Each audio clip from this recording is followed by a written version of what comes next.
Okay, thanks, Vlad, for joining us today. No worries. Thanks for having me.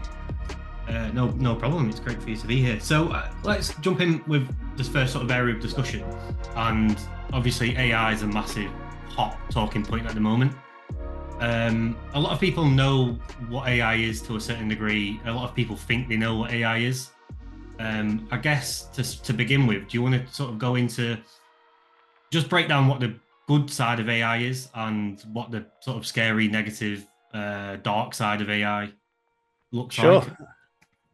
Sure. No worries. First of all, AI is sort of a philosophical umbrella term for everything that we have in this field, where from technical perspective, we don't need to necessarily guide the program into doing something based on some condition. So in programming, you have structures like if else, and so on. So all of a sudden, we came up with sort of mathematical structure that loosely or roughly imitates human brain, how it works.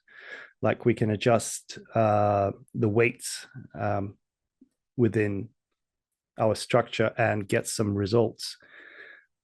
So some time ago, a few decades, a guy came up with this definition of artificial intelligence, which now is used more of a buzzword. But going into the bright side of something that can be sort of utilized by humanity and possess no danger is the whole thing. Technology, programming, AI currently is to automate boring things. So it can look for patterns. It can it can make the decisions on its own, taking into account the environment or the setup which we give it. So there are broadly two types of AI, which is the AGI, what's called the general intelligence, and which is like strict AI, what's called the weak and strong AI. So the weak is basically we want to say classify bananas, and automate going through banana stock and say this is a good banana, this is a bad banana. So this is what's called the weak AI because it's so task centric. So if you give it another task like even classify tomatoes, it's not going to make it because it wasn't purposely made for some other task. So the strong AI is something that can surpass human intelligence. And that's why I mentioned that AI is more of a philosophical term because, AI can be trained to sort bananas better than a human.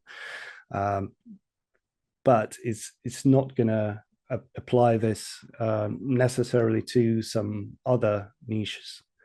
So human, because we go through certain steps from like when we were born up till now, we collect enormous amount of information and patterns, and we can generalize to other tasks.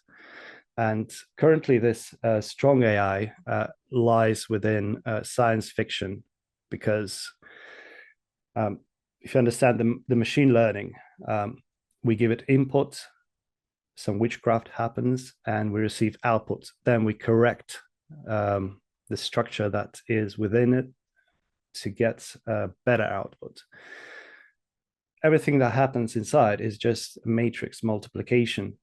Like there is no magic, but AGI been used as buzzword really because they want this clicks, to read the article. There are a lot of predictions like, oh, ChatGPT came out, now everyone will lose their jobs, which is, a bit of an overstatement.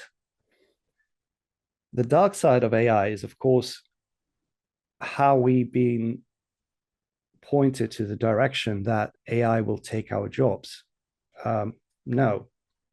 People that can employ AI to get better results cheaper, they will eventually do it. And talking about UK, it's a bit of a sensitive topic for UK economy, broadly speaking, because it's so service based, and financial predictions, it's been made by chatbots for like a few decades now. It's only will get better. So potentially we can end up with the flagman of the economy, the financial sector, that's run completely by algorithms. So in this situation, we can touch on surveillance. We can touch on algorithm decided what you want before you'll decide it for yourself, because in a modern world, you use AI whether you like it or not, whether you think use it or not. Next time you'll say, oh, I want this bag of crisps, just try to think back what actually brought you to this decision. So this is just to sort of get in the tone of conversation. Yeah, well, it's right what you're saying, because everyone's used AI, whether you like it or not, and the fact that AI or whatever it is been around for ages already. And if you look at the fact that we're on a computer now speaking from like miles and miles away, that's all through use of AI.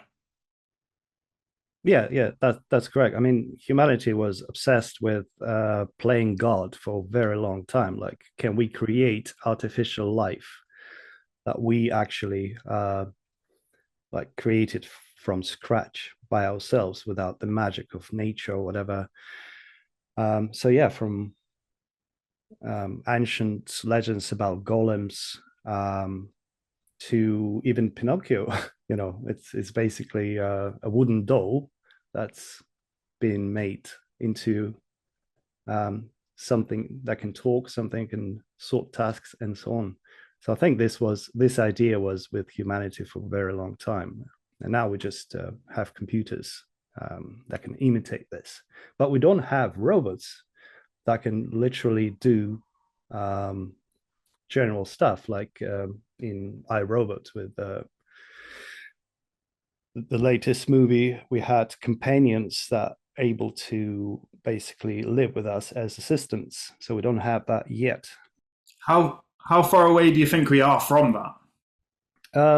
I would say mid-century we'll have some imitation, but there's also a controversy here, because for one, we have certain expectations. When these expectations are not met, we are facing something that's called the AI winter, when the bubble bursts and people pull the investments out from the sector. So the other way they're trying to play it out is lower our expectations. As you probably remember, a year ago, like ChatGPT, a very silly model, but because it was made into chatbot and made available to so many people, there were so many talks about AI is coming after us. But that was an example of lowering our expectation. No one pointed out, or very few pointed out, that it's incredibly stupid. It has hallucinations all over.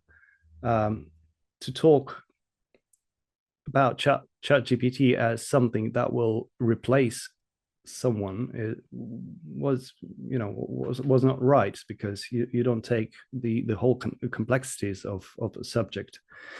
And the important stuff is when you read an article. I read one I think yesterday morning about they made a robot that can perform some basic dental operations.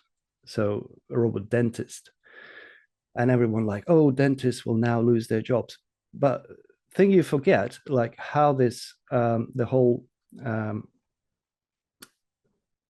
the whole mechanism works is when it cannot solve the problem.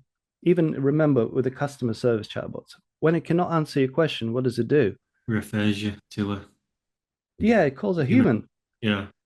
So imagine this robot is like inside your mouth, and suddenly something goes wrong. What is going to do? You're going to sit with this robot inside of your mouth, waiting for an on-call dentist to come to the practice through the traffic to sort it out. I mean, how stupid and inconvenient that going to be. But I did see a solution to this, which keeps the robot, and it does still keep the human in the job to a certain degree.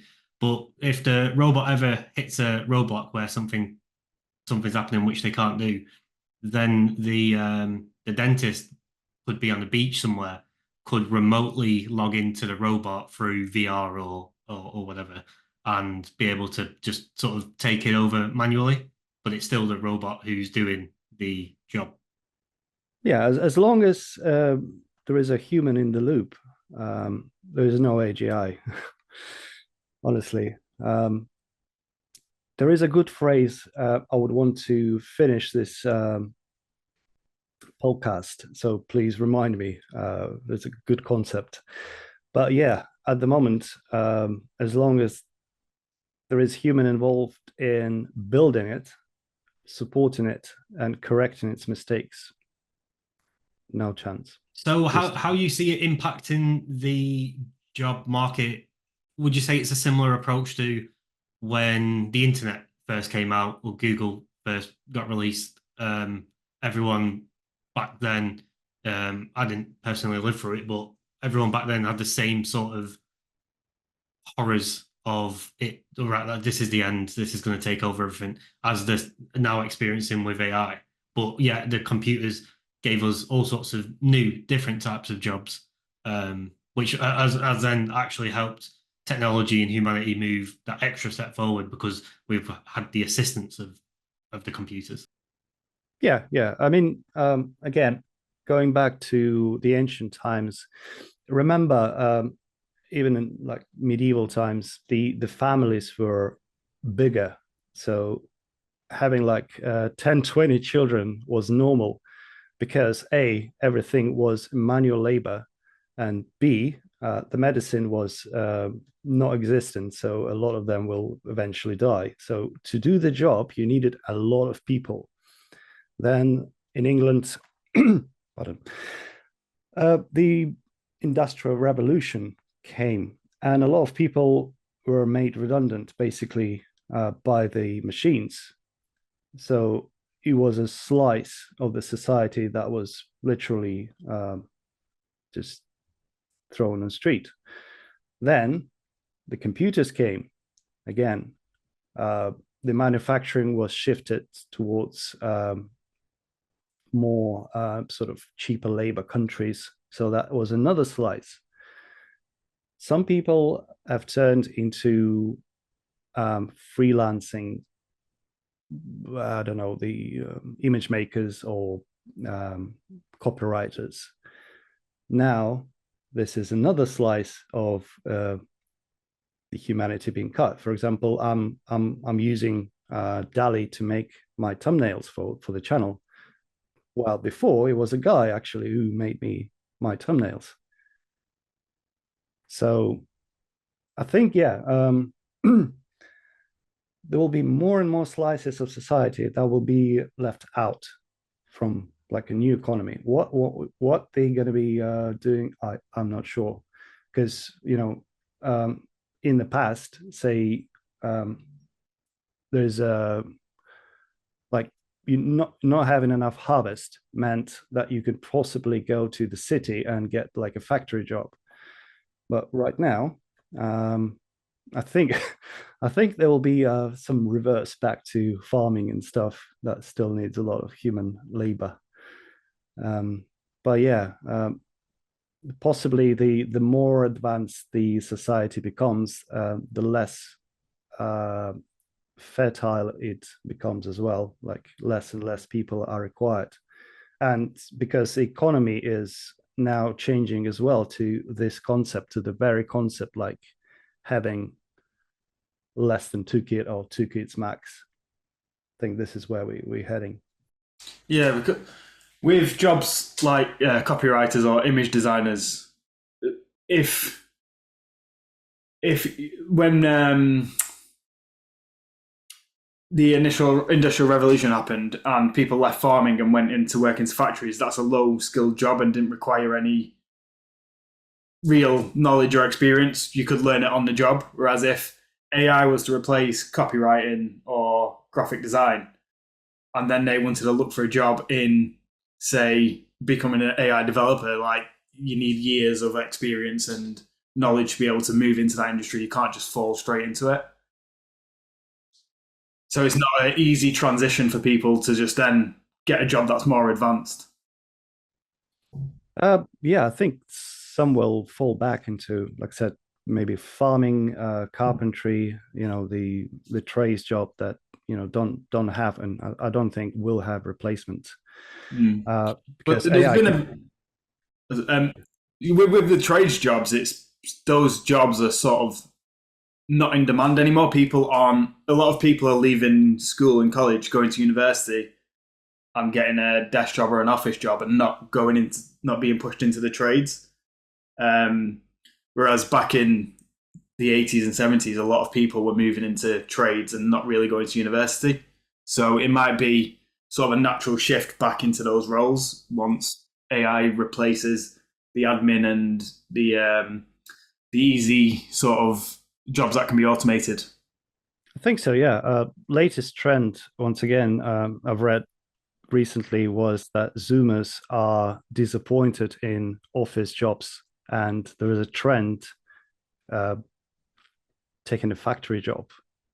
They're like, because basically the tax system, the cost of housing and everything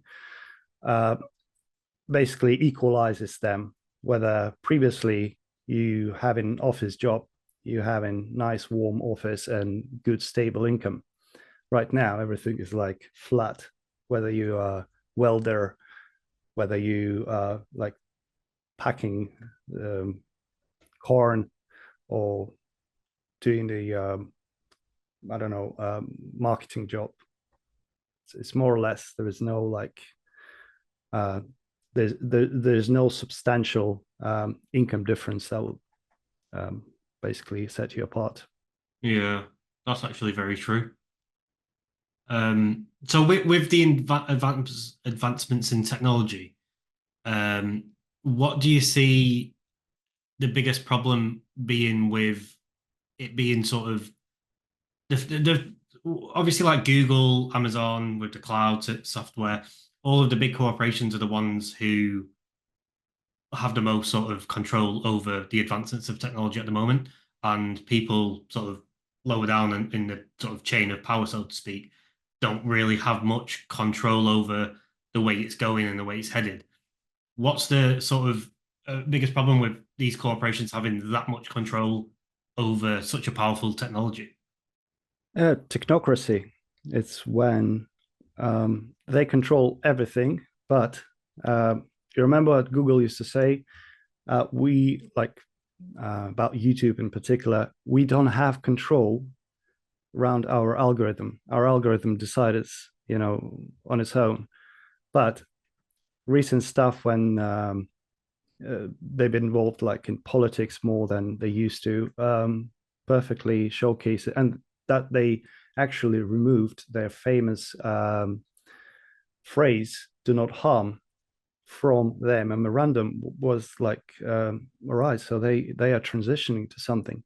OpenAI had recently appointed an ex, I think it was Army general from the US Army, that was in particular into data collection, surveillance, that sort of branch of the army, which tells us something like the data is being collected for something else. And if you look at the software as a service, their model, you have a free tier, you have like a advanced tier, which you pay money for, and you have pro.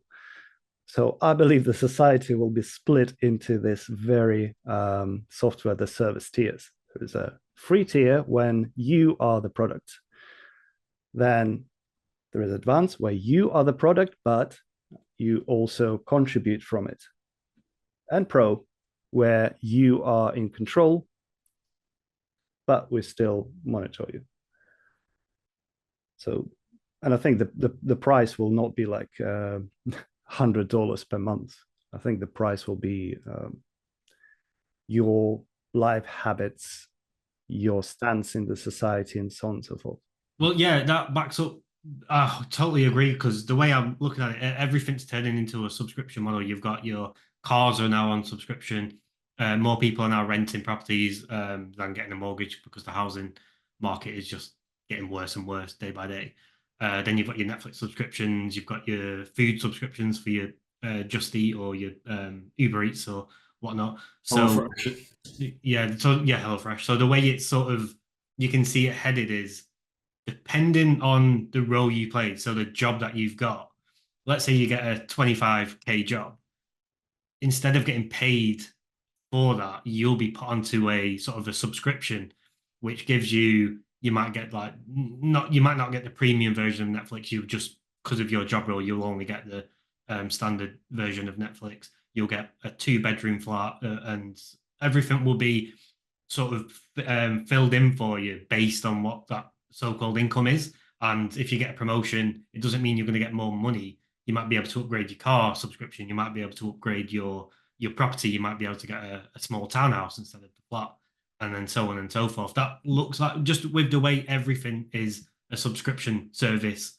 at the moment, and the more companies that come out, sooner or later they just adopt that same subscription model. It's only a matter of time before they bridge the gap and take out the one part of the customer journey, which is the business giving you the money and then you going to spend it. That can easily just be taken away. And instead you just subscribe to, okay, I've got this job and there's my subscription and these are all of the perks I get. And that's it. Yeah, cashback for all. You have just certain categories. So a few things. First of all, if we'll talk about Neuralink, for example, where they have control within your body, bypassing your senses.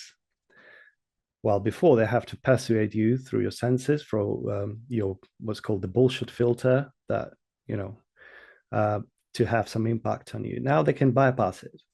So imagine in the future, you've been allocated, because we are turning into like cashless society, you can have this digital credits.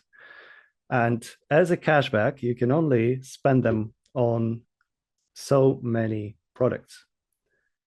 So imagine you are going to buy some milk. You have only 2 pints of milk to buy this month as allowance. That's it. You know, you can't buy 3. And I think this is very possible. And in terms of the society itself, I don't believe it's classes like we used to, like working class, middle class, upper class. I think it's split in 2.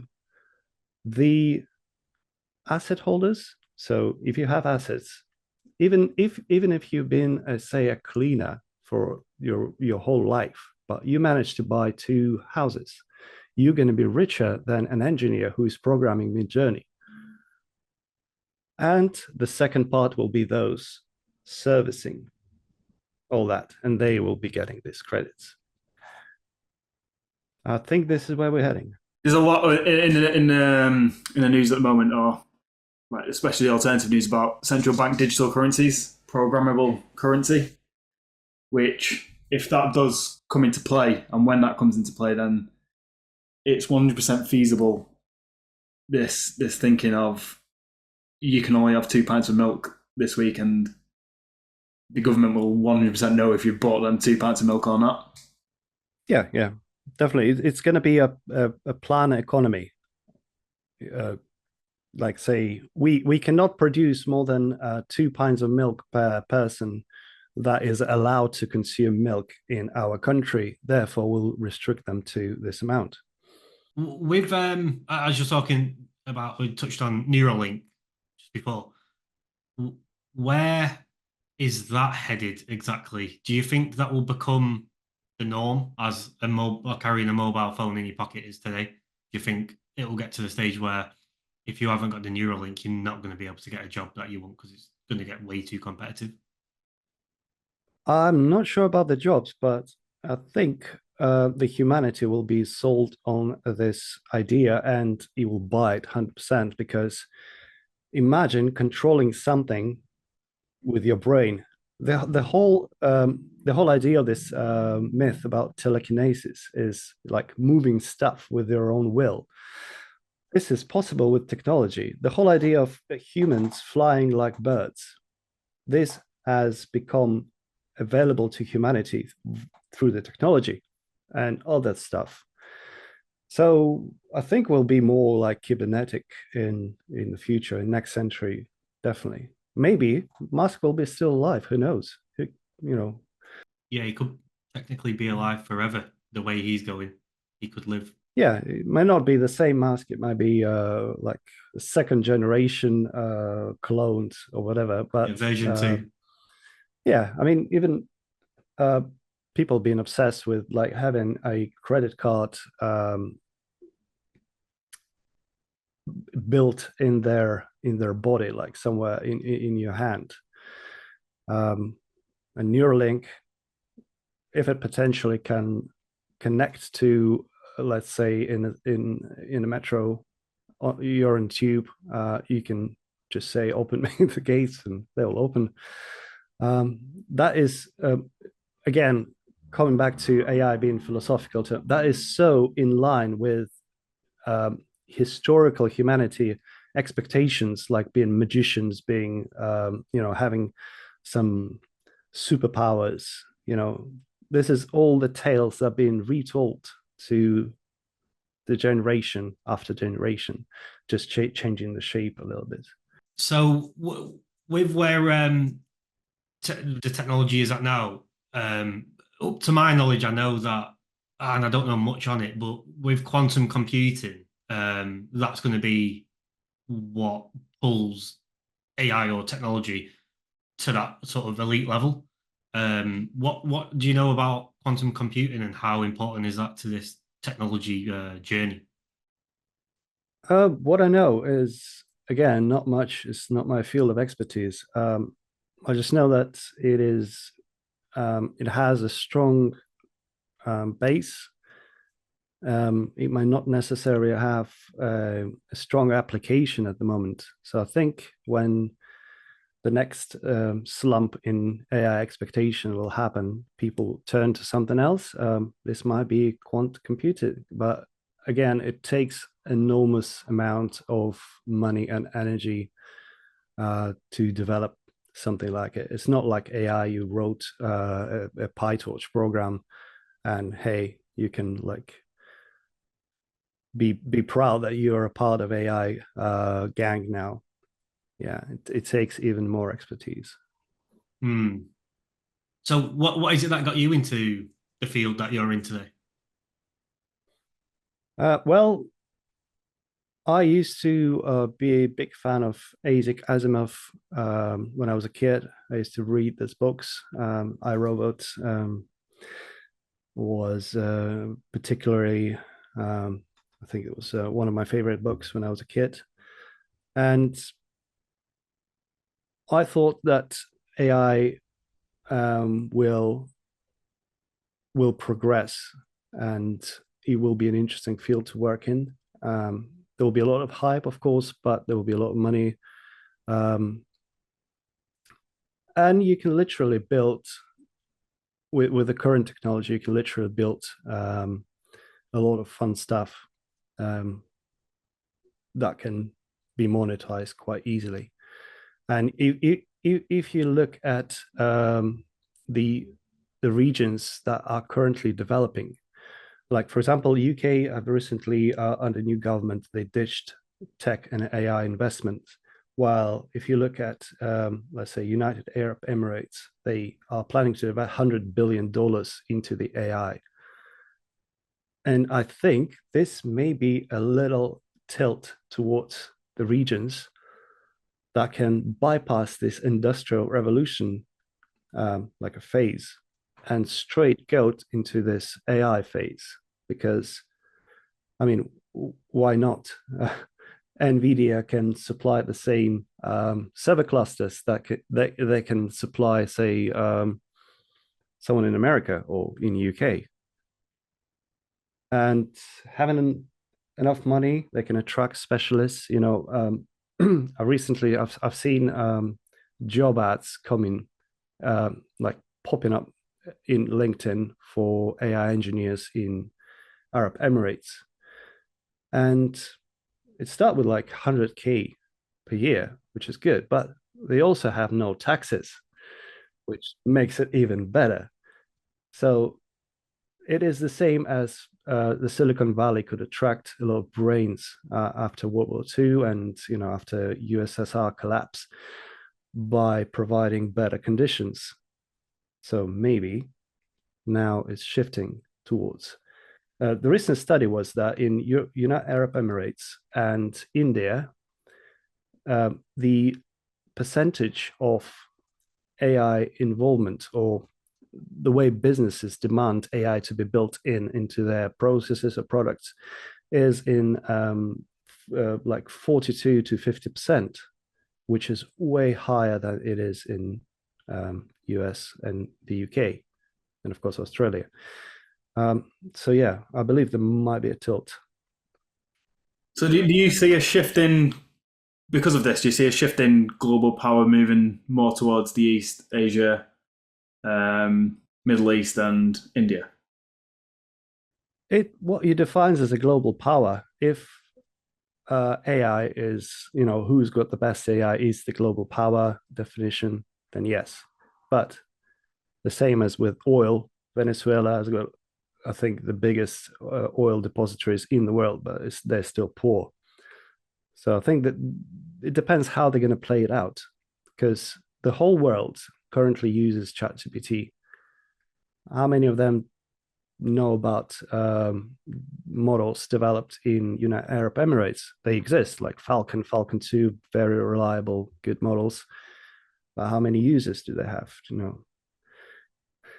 So, but I think if you look at a small country called Estonia, in the notice, they've been really ahead with the technology in terms of government services. You can even marry online without going to church or whatever. You can vote online. Everything was done via apps: buy car, sell car, taxes. I mean, the whole lot. It was. It even had the e-residency program where you can actually register as a tax resident in Estonia without even visiting the country. So it was ahead, but did it make it a powerful state? I'm not sure. It definitely was advanced. I think it still is. The residents are and citizens are the very the statistically are very happy with this system. But in terms of overall country powerhouse, I don't know. Honestly, I think it's a very complex topic. Yeah, it's definitely complex because what you've just said about the oil reserve, and if you go back to the Roman time, for example, that was dependent on sort of landmass. Who had the most area was then the leaders. Then it became whoever had the most oil or was trading with the oil in the best way were then sort of the global superpower. But then now it looks like it's going towards data, and that's not really got any borders on it. Like the data, I could share my data with the Middle East from England, and the Middle East could share their data with someone from someone in the US, as obviously they must do. So it looks like it's sort of headed in that way, where it's then becomes a strive for whoever's got the most data, because that means you can get the most people subscribed to your softwares and so on and so forth. I would say that we are actually a step ahead of this concept. So yeah, 10 years ago, there was a famous saying that the data is the new oil. And companies like Google or Amazon, they became powerhouses just because they accumulated huge amounts of data. But now we came to the point where, all right, we have a lot of data, but we need to utilize it efficiently. So now we stepping into the best. It's like having huge fields of crops without the ability to harvest it efficiently. Yeah, we have a lot of crops, but we may be utilizing just like a percentage or two of this crop. And this again brings us into the loop of AI being like philosophical thing, because there is I'm not sure it's a myth or the truth, because there are a lot of studies like contracting each other that we are the human, we use only like a small fracture of our brain.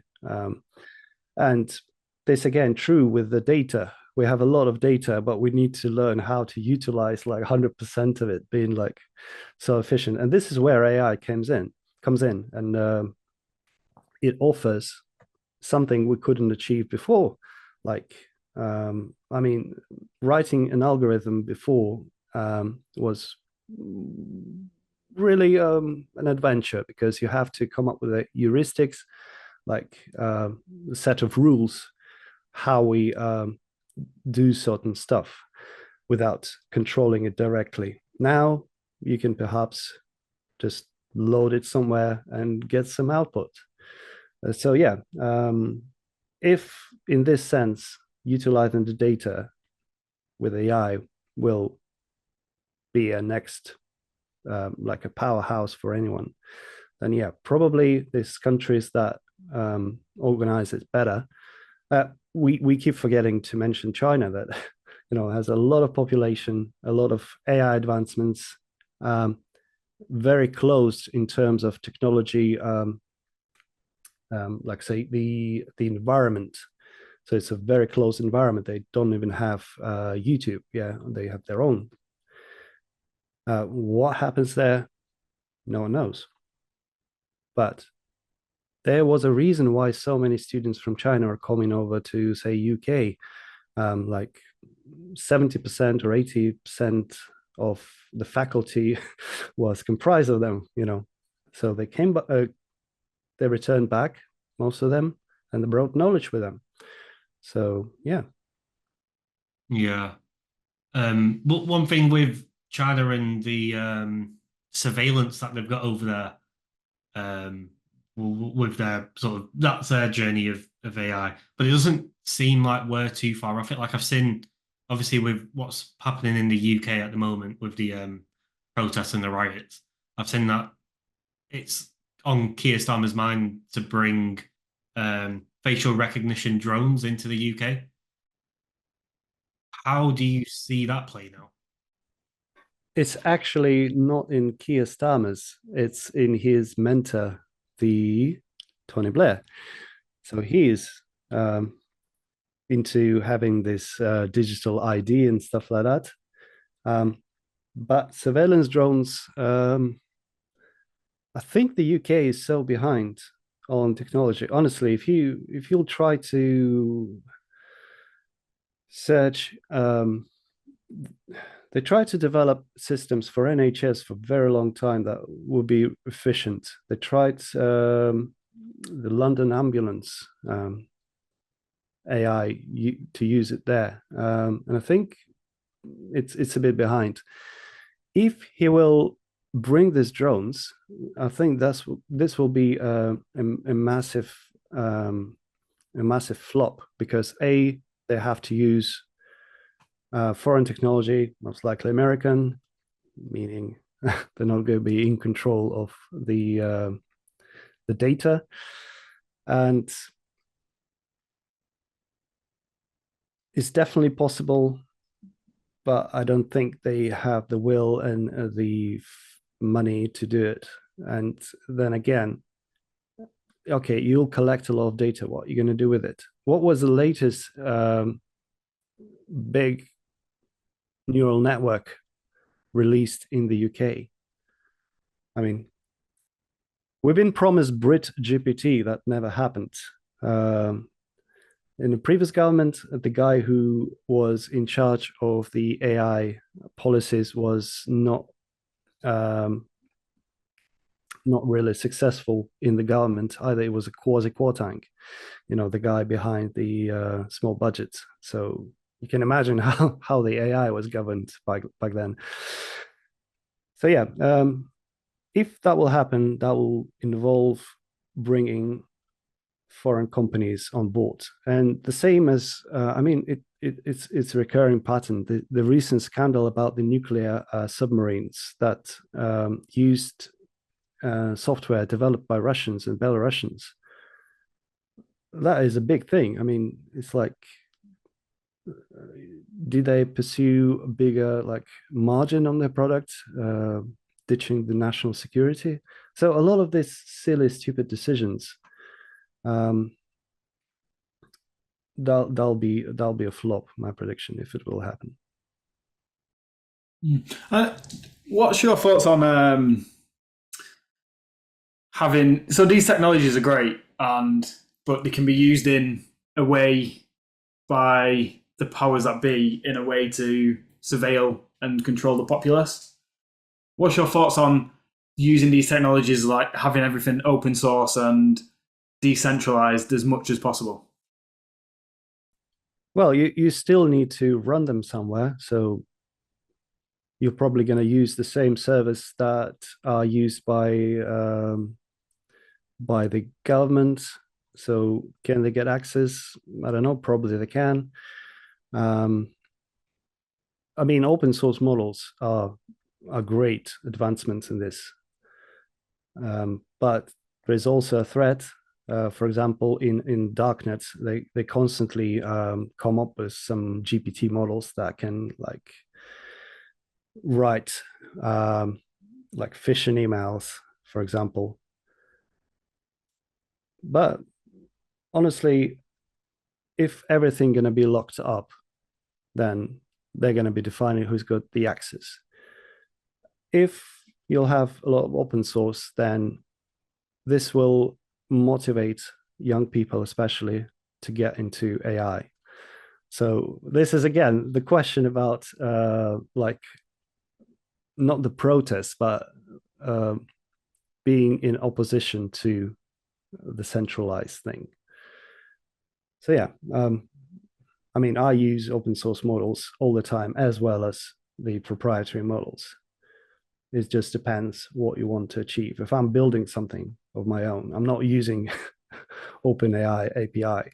I'm trying to get my model and develop, and I know that it will stay with me.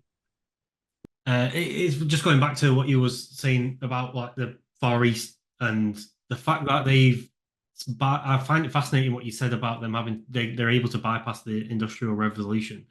And that could be what stagnates countries like the UK, and it probably is stagnating us right now, is that we've got this infrastructure that's been built for however many years. And to be able to adapt and transform that into an advanced sort of technology system is way more expensive and way more complex than if you're just going to start a brand new, fresh. So like what Saudi are doing with their the projects that they're building at the moment. They can build them from ground up with the sort of knowledge of knowing, and we're building this with AI. Whereas we've got a sort of, like you said, with the NHS. I know some people that work in the NHS and they still use pen and paper filing system, and there's paperwork everywhere. But it's that expensive, and obviously the NHS doesn't get as much money and funding as they probably deserve. But it's that complex for them to be able to, and expensive to transfer that over to a technology system. There's no way we're going to be able to hit that sort of pinnacle technological stage anytime soon. Possibly. I'm not a wizard. I cannot see in the future, but yeah, there's a lot of legacy. First of all, it's the way of thinking, because the thing about the Middle Eastern states, like United Arab Emirates, Saudis, Qatar, the core population is really small. So they only have like maybe 2-3 million per country. So the rest of the population are the expats. So they can literally afford what they're doing. On the other hand, they are investing in solar panels because, well, on the one hand, you'll just start to think, all right, they have a lot of sun, so it is quite logically to invest in the solar panel renewables. On the other hand, you'll think, well, but they have a lot of oil, they have a lot of money. Why would they need to invest in something that doesn't even produce like a percentage of other industries bringing them? And this second approach is the way UK currently is taking the problem with AI. We have something else where we need this, because we always have in Americans like cousins over the ponds that can help us with technology. That's why we gave up the like space program to them. Like, all right, we have jotted down here something. Here are some ideas. Here you go, Yankees. Can you sort it out? And this thing about someone else sort it out is, I think, what also contributes in this lack of progress in high tech. Right. We've done that kind of across the board, though, right? With even our manufacturing, we've got someone else to sort that out. And then UK's got to a stage where we're not actually sorting anything out for ourselves, but every other country is doing what we need for us. Yeah, I mean, on one hand, it's a good thing because you're not utilizing, let's say, the coal mining is not a thing anymore in UK, which is good for environment. B, you still have all your resources because you can just print money and extract resources from other countries without going there with the boots on the ground. But on the other hand, where it is heading, it was a good thing within the paradigm of globalization, where you can basically get whatever you want, and you are like a top cat because your currency is like can get you anything you want. But in case something will happen with the whole system, like with the currency, what if one day they'll say, "Oh, we don't need your paper, we need gold or anything else," or like there is a new kid on the block, we want you to buy that currency and then trade with us via this currency. Then what's going to happen? They'll say, "Oh, right, we cannot import as many goods as we could previously. We will need to start manufacturing something ourselves."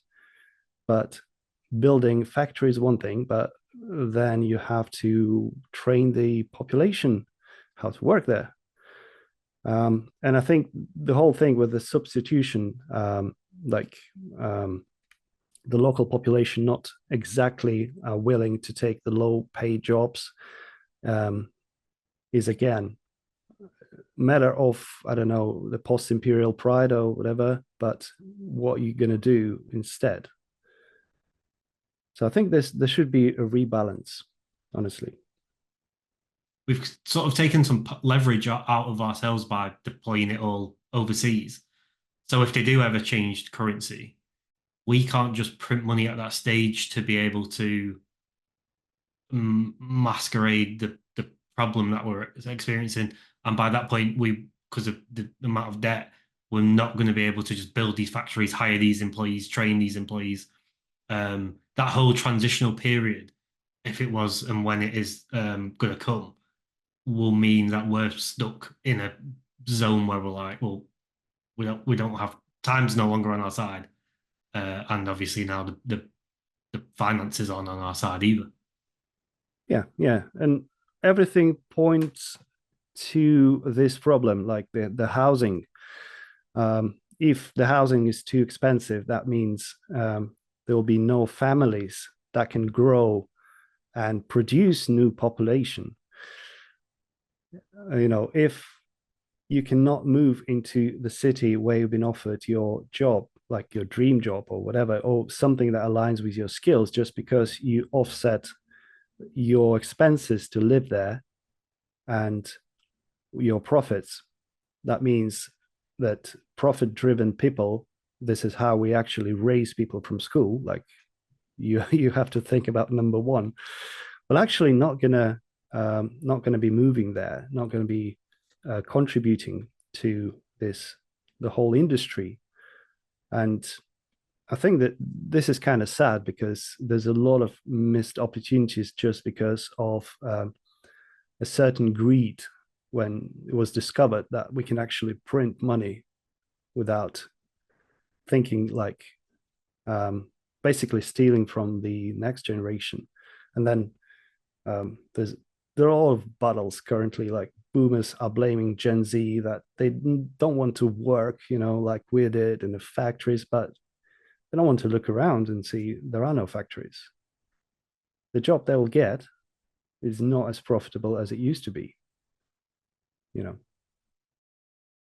And the problem is, right, with the money printing, it's made the asset owners richer as the money that's been printed inflates the prices of assets. And then it's made the non-asset owners who spend their money to survive poorer because they're having to spend more money on goods from the shop to just survive. Yeah, and this drives artificial intelligence dark side as well, because it will, instead of contributing into making the society better, because the society is created that way as it is now, it will start shifting towards actually we need to replace these human beings that don't want to work in these sectors anymore. And I've seen startups getting funding, the startups that sort out the shared ownership, because people cannot own the whole house. The shared living, like finding your mates to rent together. How crazy that is. Instead of sorting the core problem, they like put the layer on top to make your pain easier. It's like painkiller instead of going to doctor and sort it out. And this is quite sad. And people, the founders are very proud of what they do, like they're helping, but they cannot see through that they're actually contributing in exacerbation of this problem. That seems to happen a lot in the UK. Like, instead of looking for the root cause and finding a solution for the root cause, we find a solution to the problem that the root cause has caused. Yeah. I mean, it's like if you have a government that shifts the burden onto the next government because it knows, like, I'll be in power for only 4 years, so that there are no like a long-term strategy. That this is very unfortunate. Yeah, politics is a really weird game because it's what do I literally say to get my vote, and then what do I do just to stay in for this short period of time? Yeah, and everything, it's all intertwined. The society, the economy, because AI is what is a tool, so we can use it to sort problems. And if we're not addressing the core issue of a problem, then it's not going to help us. It's like if you have a bad script in a movie, no special effects will save it. We've seen that, yeah, today. Well, one thing I did want to talk to you about was the entertainment industry, and obviously you know about all the strikes that are going on about writers and the use of AI. How do you see entertainment playing out in over the next few years, and then how do you see it playing out sort of in a long-term future? Will we get to a point where we're happy enough with just AI generated content? Yeah, I mean, that's the thing. Like we have fast food restaurants, we have very expensive restaurants, so there always will be people consuming something produced by AI, not necessarily very of a very good quality, but it will, currently it can make like up to a minute of content. You can see a lot of artifacts like ice sliding and so on. In 10 years, it will become smoother.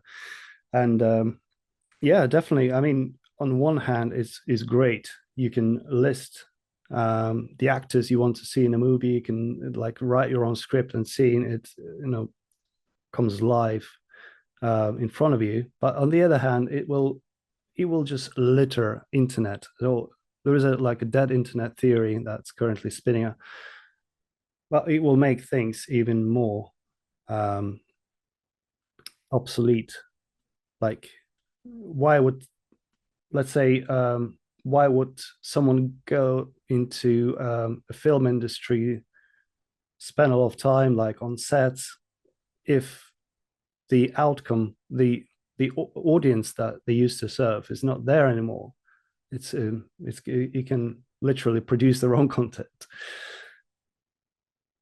Yeah, it's like when you get recommended shows or whatever from Netflix, what the system will be able to do in the future is just identify everything you've ever watched in your life. You put it into the system, and then you sort of just tell it a genre that you feel like watching, and it will just give you. You don't even need to give it anything else. It will just give you the optimal sort of.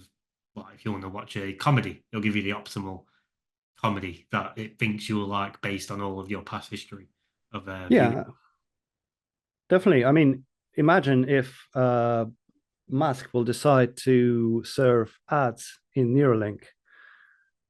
You just walk around and you hear like, should have gone to Specsavers. That would be mad. I mean,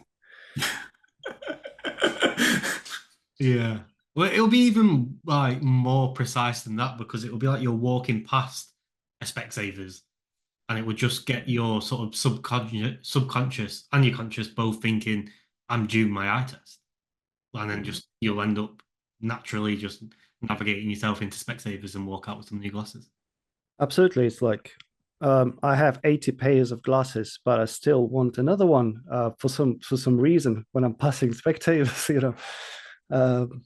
Yeah, uh, that'll be definitely an instrument of control. And I think the media itself, like BBC and other outlets, they will become a major entertainment source because there will be no other way to attract people to watch them than be equal, um, or try to level up with like Netflix and YouTube, which is already happening. Right, yeah. And then there'll just be propaganda machines like down to an absolute T with the use of the AI.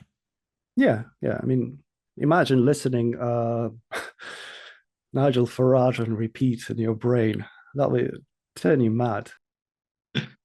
I had this theory, and I was just going to run it by you to see what you think.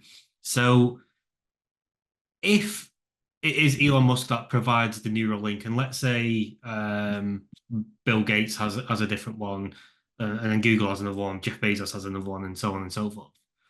It gets to a point where they've all got these different types of neural links.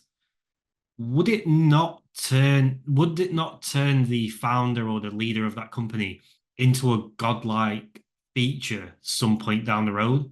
Because if you're constantly in tune with what Elon Musk's company is telling you to do and how to behave and keep going down that process, will it not hit an inevitable point where that owner who's got that much persuasion over your life becomes a god in your future sense? Definitely, and there is a pattern in this. Like there is a precedent from history. If you remember Lord of the Rings, where you have one ring to rule them all, some rings to like minor creatures and so on. Yeah, it is possible. Once again, they will not probably have the same thing in their brain. Um, they'll have something else. But yeah, I mean, inequality in terms of technology is pretty rapid. It's like imagine in like 17th, 18th century, all soldiers have muskets, and the captain has muskets covered in gold. So it's the same thing, just repeating over and over. Yeah, it's just building out a hierarchy as it does with naturally everything just comes out and builds into a hierarchy. Yeah, we romanticize human. Honestly, we are much more straightforward and primitive that we think we are. Like thanks to literature and cinema. In fact, like the natural state of human society is this hierarchy. It's the greed to have someone else's resources. You never on par, or you never truly friendly with someone who's weaker than you, because in your human brain you think, oh, he possesses no danger to me, and therefore I can manipulate this creature. What was that phrase that you wanted to? Oh yeah, yeah. So for a very long time, it was thought that Turing test is sort of the measure of defining whether there is a human being or AI in front of you by asking certain questions, you know. But I think that we should not be afraid of AI that can pass the Turing test, but we should be concerned with AI that will make us to believe it is not able to pass the Turing test. Oh shit! Right. Deceive, the deception. How far away would you say that is then? Well, Turing test is pretty much not a good metric anymore because we away, but you know, it was invented in 50s, so probably even earlier 40s. I reckon there should be more metrics, not necessarily like how smart AI is, but how impactful it is on the society. It's like how dangerous or how beneficial it is. There should be that sort of metric. Yeah, that makes complete sense actually, because we live in such a what I don't even know what I would call it, but it's such like a headline society where people are fear led. So if you say these are the benefits of AI, and you have a different article which says these are the like, this is the death and destruction of AI, you're gonna be more inclined to click death and destruction because it comes from fantasy anyway, but we sort of fantasize about chaos and destruction and evil more than we fantasize about love and happiness and helpfulness for some weird reason. Yeah, I mean, if people constantly fear themselves, you know, fear each other and be concerned, be afraid of, you know, losing a job and so on, it's easier to sell antidepressants. Yeah, yeah, that's the opposite side of it. Yeah. Oh, well, this has been amazing, Vlad. Thank you. Thanks for having me. Cheers, My Vlad. pleasure. Cheers. Um,